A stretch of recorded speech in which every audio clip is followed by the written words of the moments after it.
Saya tidak memberikan kewenangan kepada siapapun, saudara saya, teman saya, orang dekat saya tidak berikan kewenangan kepada siapapun untuk membawa nama saya, untuk menjual jabatan, menjual proyek. Saya tidak butuh tambahan nilai ekonomi dari saudara-saudara teman kerja saya 5 tahun ke depan. Anjay, ibu satu ini Shirley Laws. Jawa Tengah mah boga tuh Pak. Ngapain? Itu perbatasan Jawa Tengah. Sekolah we laluhur sia, evaluasi monitoring. Waduh. Deuleuh ku sia ieu. Ngomong we heueuh, monitoring, evaluasi. Jauh-jauh sia teh kunjungan ke luar negeri. Tah deuleuh perbatasan lemur sia. Beres. Studi banding jauh sih TK Korea kemana-mana ya. Kudu halus. Siap. Harus bagus. Tahap pertama besok pasukan Pak Agung kerakkeun heula babadeula. Gitu. Studi banding jauh-jauh. Rapikeun heula babad.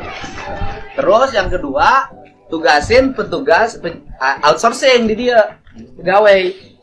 Di dia tapi kalau itu koordinasi jeung kepala desa mentawe urang dieu jeung tenaga outsourcing nah. Sabaraha kilo ieu tapi ka ditu. Satset langsung, satset. Hai. Welcome back to my channel. Saya cuy. Ya, Ibu Shirley. Gue tuh pertama kali nonton Bu Shirley terus terang tahunya waktu itu dia menemui KDM. Habis itu udah. Terus sempat kemarin beberapa kali memang FVP di tempat gue. Wah, ibu ini menyala ya ternyata ya. Gokil loh ibu ini. Gue lihat ada beberapa FYP dia, anjir. Gue pengen buat sih, mudah-mudahan banyak yang suka ya. Kalau yang suka dengan Bu Shirley, komen dong, gue mau bikin juga tuh. Banyak banget yang harus gue share tentang Ibu Shirley, kayaknya memang harus ya. Gue selalu suka ya memberitakan hal-hal yang bagus tuh memang harus kita angkat gitu. Dan termasuk Ibu Shirley tuh idola baru gue ya. Jadi di Indonesia saat ini idola baru gue nih, KDM, Pak Purbaya, dan Ibu Shirley akan nambah lagi atau tidak, mudah-mudahan, amin ya. Karena gue lihat di Jawa Barat sendiri banyak toko-toko di bawah tuh mulai bergeliat dan mengikuti gaya-gaya KDM, ada yang ngikuti gitu. Tapi malah gue senang, dan harusnya yang mengikuti gaya KDM jangan dibully ya cuy gitu kan. Tapi kembali lagi biar mereka terlatih gitu kan, dan mudah-mudahan nanti pada akhirnya benar-benar dari hati seperti yang KDM lakukan. Terlepas apapun niatnya, selama itu membantu kebaikan orang, ya minimal ada kebaikan yang dilakukan gitu kan, dan kita senang lihatnya. Tapi mudah-mudahan nanti ke depannya kebaikan itu benar-benar dari hati seperti yang dilakukan oleh KDM. Well, Ibu Shirley ini juga tadi di video di awal juga sampaikan bahwa saya tidak perlu lagi tambahan materi. Dari FYP beberapa yang gue temukan, memang beritanya dia adalah gubernur terkaya ya, dan juga beliau backgroundnya adalah pengusaha. Itu menurut gue jadi semakin kuat ya, karena secara pengaturan anggaran dia udah jauh lebih jago harusnya ya, maksudnya dengan pengalaman dia gitu. Terus juga terkait dengan lobby pasti jago nih gitu kan. Dan sekarang keahlian, kemampuan lobby mengatur anggaran dan lain sebagainya sepertinya dialihkan untuk dia sebut bahwa dia sekarang ini mengabdi ya, pengabdian. Jadi dialihkan kemampuan dia, keilmuan dia untuk ngebangun Maluku Utara. Nyala sih. Jadi alhamdulillah bermunculan orang-orang hebat ya. Dan sekali lagi gue ngelihat personalnya, gue ngelihat latar belakang partai dan sebagainya, dan untungnya orang-orang yang lagi menyala ini walaupun dia ada terlibat di partai tapi tidak menyanjung-nyanjung partainya, dan bukan petugas partai mereka ini, jadi petugas rakyat yang gue lihat yang terjadi sekarang. Wah, Bu Shirley. Jadi kita mau lihat kayak profil ya kedua orang ini ya, Bu Shirley dengan KDM. Ada satu video yang akan gue tampilkan, yuk kita simak sama-sama. Mungkin saya selalu ngomong to the point, saya tidak perlu dipuji, saya tidak perlu dikasih tambahan ekonomi. Saya sukanya output. Ketika kalian memberikan value tambahan bagi saya pakai dan saya buktikan. Semua anggaran pembangunan harus tingkat. Siapa yang harus prihatin? Kami birokrat yang akan prihatin. Saya kasih tahu, mungkin tahun depan hari jadi Provinsi Jawa Barat nggak ada air, cukup air putih. Di tengah banyak pejabat yang sibuk di ruang rapat, dua gubernur ini memilih jalan berbeda. Deddy Mulyadi dari Jawa Barat dan Sherly Juanda dari Maluku Utara. Dua sosok dengan gaya yang berbeda, tapi satu nilai yang sama, memimpin dengan hati nurani. Mereka tidak hanya bicara di podium, mereka turun langsung, melihat, menyentuh, dan bertindak. Dua pemimpin, satu hati, hadir untuk rakyatnya. Ini yang Ibu Sherly juga kelihatan keibuannya ya, luar biasa ya. Kalian bisa sub ya, Elfransa News.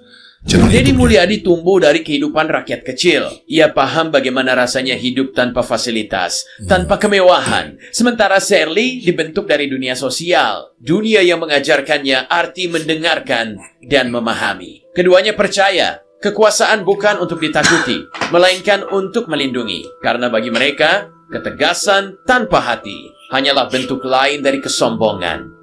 Saya sudah pangkas habis, nggak boleh ada anggaran itu. Perjalanan dinas pangkas habis, semua pangkas habis, semuanya untuk pembangunan infrastruktur. Biarkan birokrasi berkuasa, yang penting rakyat berpesta. Pesan saya, jika sekolah jelek, tulis tidak Dapodik sekolah jelek. Jangan sekolah jelek, di Dapodik bilang sekolah bagus, habis itu minta ke kepala dinas renovasi sekolah. Karena ketemu ilmunya. Karena orang ini baru bisa kasih bantuan kalau Dapodik dan di dunia nyata itu sama. Jadi mari jujur, Dapodik itu kalau hitam bilang hitam, putih bilang putih. Gila ya, ini dua orang ini luar biasa ya. Oh ya, sebelum gue lupa tadi gue mungkin tidak terdengar ya. Gue ngambil YouTube-nya ini, videonya dari Elfransa atau Elfranca News ya. Kalian bisa support channelnya. Ini luar biasa ya, kedua pemimpin ini. Gila ya. Dengan gayanya masing-masing, dan Ibu Sherly juga seperti mengikuti juga jejaknya KDM untuk memvideokan kegiatan-kegiatannya. Ini salah satu yang gue rasakan di Jawa Barat sendiri. Jadi terbantu kita mengetahui apa sih yang dilakukan oleh gubernur kita gitu kan. Ibu Sherly juga seperti melakukan hal yang sama. Dan yang baru-baru terjadi juga Pak Menteri Keuangan, Pak Purbaya juga sama. Dia membuat laporan pengaduan, akhirnya banyak masuk, dan ini kan dilakukan oleh gubernur.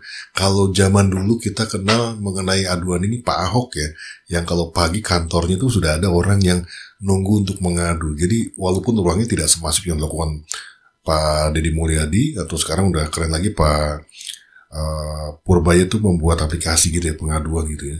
Tapi poinnya adalah akhirnya tidak ada dinding gitu kan untuk berkomunikasi dengan seorang pemimpin gitu. Tidak ada jembatan yang putus gitu loh. Tegasan mereka bukan sekadar kata, tapi tindakan nyata. Deddy Mulyadi dikenal tak segan menegur bawahannya ketika melihat pelayanan yang lambat. Ia percaya rakyat tak boleh menunggu terlalu lama untuk keadilan.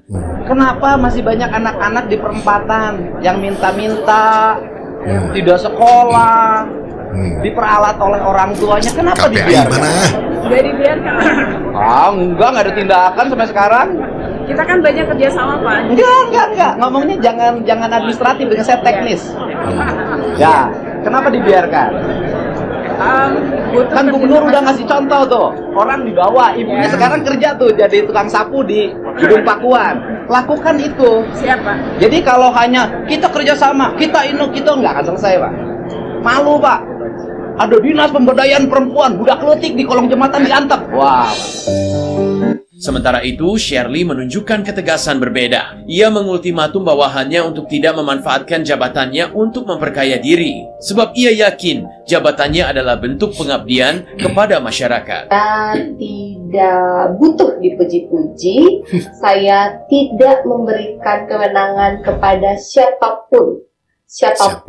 Saudara saya, teman saya, orang dekat saya tidak memberikan kewenangan kepada siapapun untuk membawa nama saya, untuk menjual jabatan, menjual proyek. Saya tidak butuh tambahan nilai ekonomi dari saudara-saudara teman kerja saya 5 tahun ke depan.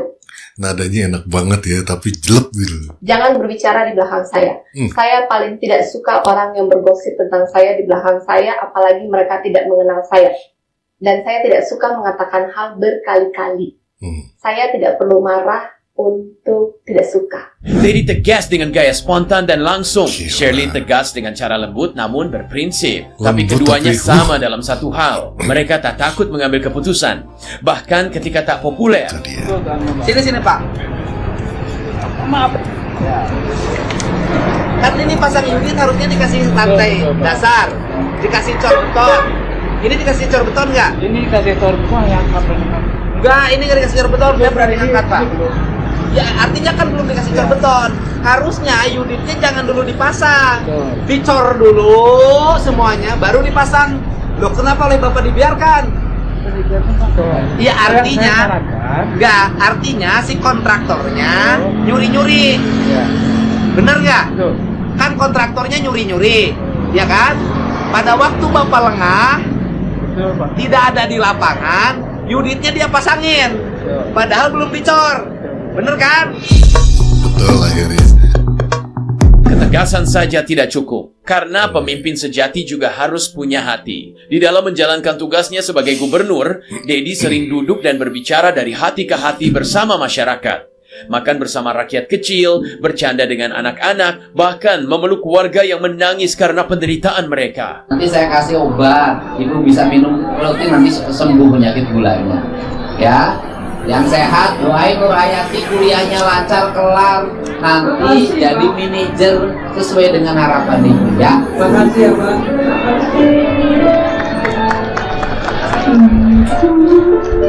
Di sisi lain, Shirley dikenal sebagai sosok yang hangat dan tenang.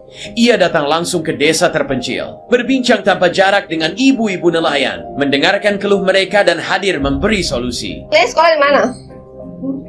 Di mana? Ternate, khusus apa? Kasih dia punya nomor, kita ketemu dulu dengan dia. Kalau ombak hujan, ibu kemana? Ombak hujan, basah. Di mana itu? Itu apa? Lucu banget.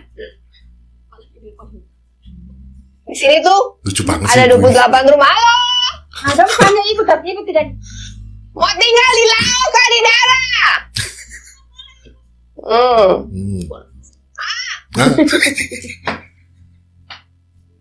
Humanisme bagi keduanya bukan sekadar Ini lucu banget sih ibunya. Bentar, gue ulang dulu, bentar. Mau tinggal di laut kah di darat? Bentar. Ombak hujan, ibu kemana? Dia Ombak mau jatuh hujan, cinta ke gue ini. basah. Di mana itu? Itu apa? Itu apa? Cukup kan? Coba. Ini lucu banget sih. Di sini tuh ada 28 rumah. Halo, Ada bukannya ibu, tapi ibu tidak. mau tinggal di laut kah di darat? Laut ibu. Humanisme bagi keduanya Foto, bukan Ibu. sekadar citra, tapi cara Astaga. hidup. Karena bagi mereka, kekuasaan tanpa empati tak akan pernah menyelesaikan persoalan rakyat. Di banyak kesempatan, dua nilai itu, ketegasan dan humanisme, Terlalu gue masih gak bisa move on. Dia tuh tadi hanya itu kayak seorang ibu dipanggil anaknya gitu kan, lagi nanggung, ibunya mau kemana gitu. Bu, gitu. Lucu banget semua. berpadu sempurna dalam diri mereka. Ketika Dedi menemukan warga segera membutuhkan pelayanan kesehatan, ia langsung memberikan solusi tanpa harus menunggu lambannya birokrasi. Kemana saya ke desa, konsultasi sama puskesmasnya untuk bisa BPJS PBU. Saya tidak punya penghasilannya. Dan ternyata dari sana saya Udah BPJS perorangannya saya bayarin untuk 2 tahun. Ya, kalau orang sakit. Kalau PBI lama. Ya. Ia marah pada para pelanggar aturan dan pembuat kerusakan. Tapi dengan cepat, ia meredam emosinya dan membuat mereka tersenyum. Saya tanya ada Bang John enggak, Pak?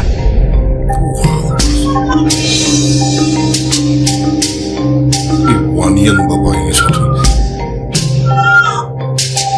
Saya bangun jalan di sini. Maju maju ini abis kan terang jelma bodoh. Aja lemah bodoh lah popoloton. Bodoh sama popoloton. Jelema bodoh Apaan bodoh? Tapi popoloton. Sementara itu, Shirley tak segan mencoret pengajuan anggaran birokrasi yang tidak masuk akal. Tunggu. Itu udah sering terjadi kayak gitu. Awalnya kenceng, ujul-ujulnya nggak bodor dua-duanya. Kadang udah berapa kali gue lihat kayak gitu. Ibu berani banget loh, kemudian mengkoreksi kekurangan di dalam pemerintah sendiri. Ibu tidak takut mungkin tidak disukai, dibenci. Kan tujuan saya bukan untuk disukai, tugas saya menyelesaikan masalah. Dan di saat yang sama, ia memastikan masyarakatnya mendapatkan pelayanan dasar yang baik, seperti rumah layak dan kesehatan yang baik. Di sanalah perbedaan mereka dari banyak pejabat lain. Mereka bisa keras pada birokrasi, tapi lembut kepada manusia. Tegas pada sistem, tapi penuh kasih kepada rakyat. Deddy Mulyadi dan Shirley Juanda membuktikan bahwa pemimpin sejati tak harus sempurna. Cukup hadir dan berani peduli. Ketegasan mereka bukan untuk menakut-nakuti, tapi untuk melindungi yang lemah. Kelembutan mereka bukan tanda kelemahan, tapi kekuatan yang lahir dari empati di tengah dunia politik yang sering kering dari rasa. Dua pemimpin ini membawa kembali makna bahwa kekuasaan sejati adalah pelayanan, tegas, tapi manusiawi. Alhamdulillah. Deddy Mulyadi dan Shirley Juanda, dua wajah kepemimpinan yang mengajarkan kita satu hal, bahwa pemimpin yang baik adalah yang paling dekat dengan rakyat. Sudah berapa lama Anda lihat jelas? 2 bulan 3 bulan. Oh baru, Oma. Ketika dia di screening dia udah tahu dia cuma kanan atau kiri atau kanan kiri, dikasih tahu nggak? Iya. Dikasih tahu. Jadi tadi kiri kan udah operasi, kanannya? Katanya. Oh ini habis operasi langsung jelas. Minus plus hilang juga nggak? Oh ya? Bisa. Mungkin inilah harapan baru bagi Indonesia. Pemimpin yang tak hanya bicara dari podium, tapi hadir di tengah rakyat, mendengar dan bertindak.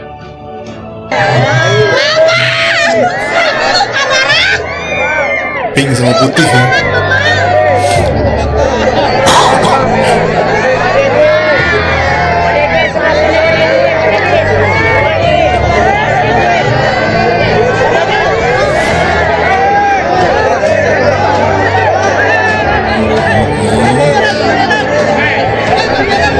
Masya Allah. Si ibu ini lucu loh nih.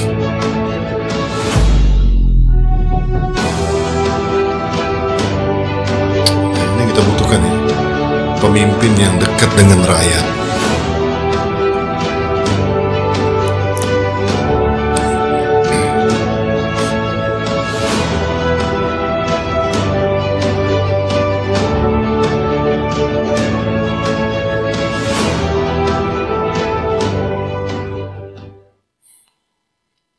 Ya, ini sebenarnya udah kita diperlihatkan ya dulu ya, waktu zamannya Pak Jokowi kan gitu. Ya kita ambil yang bagus-bagusnya ya. Walaupun sekarang banyak sekali kontroversi tentang beliau, tapi yang gue soroti adalah bahwa dia sudah memperlihatkan bahwa masyarakat Indonesia itu suka dengan seorang pemimpin yang humanis, yang dekat dengan rakyat. Itu kenapa dia sering istilahnya dulu tuh belusukan kayak gitu-gitu.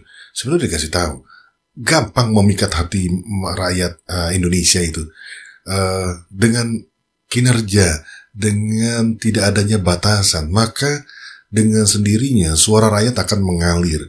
Jadi celakanya sekarang masih banyak terjadi para politikus yang ingin mendapatkan jabatan itu menggunakan cara-cara instan seperti ya tadi kampanye dadakan, masih serangan subuh ya yang uang itu gitu kan, bansos yang tiba-tiba hanya pada saat mau pilkada atau pemilu mereka rajin, atau datang ke pasar-pasar ketika mau pemilu atau pilkada, atau ke pesantren-pesantren kan gitu kan, tapi setelah itu tidak pernah dilakukannya lagi.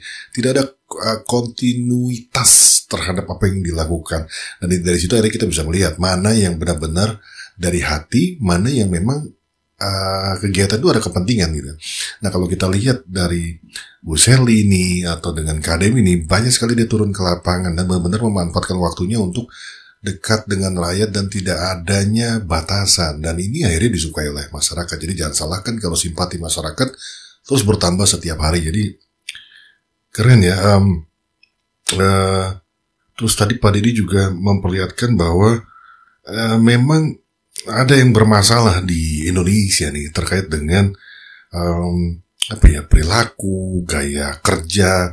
Seperti tadi ada proyek pembangunan kayak selokan atau gorong-gorong atau selokan itu akhirnya seorang gubernur harus turun langsung, dan ini kan untuk memberikan contoh, bukan dia mengerjakan semuanya sendiri, tapi karena memang tidak ada yang mengerjakan atau lemahnya pengawasan, yang ujung-ujungnya yang dirugikan adalah pemerintah dengan anggarannya. Dan ketika pemerintah rugi, otomatis rakyatnya juga merugi karena yang dipakai kan uang-uang rakyat.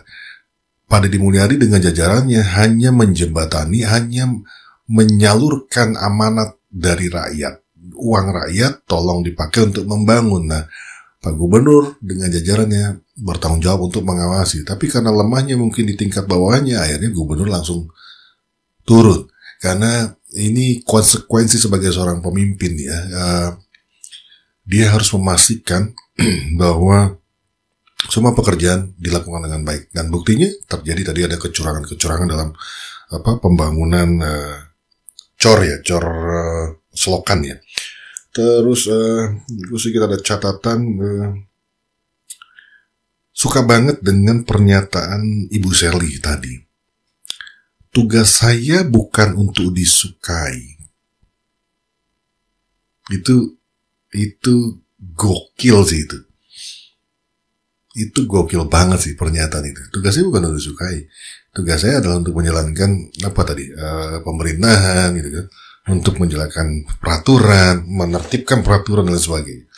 Itu tugasnya. Jadi bukan untuk disukai, dan itu terbukti bahwa seperti yang sering KD alami, keputusan-keputusan yang berani yang suka dia lakukan walaupun menimbulkan kontroversi.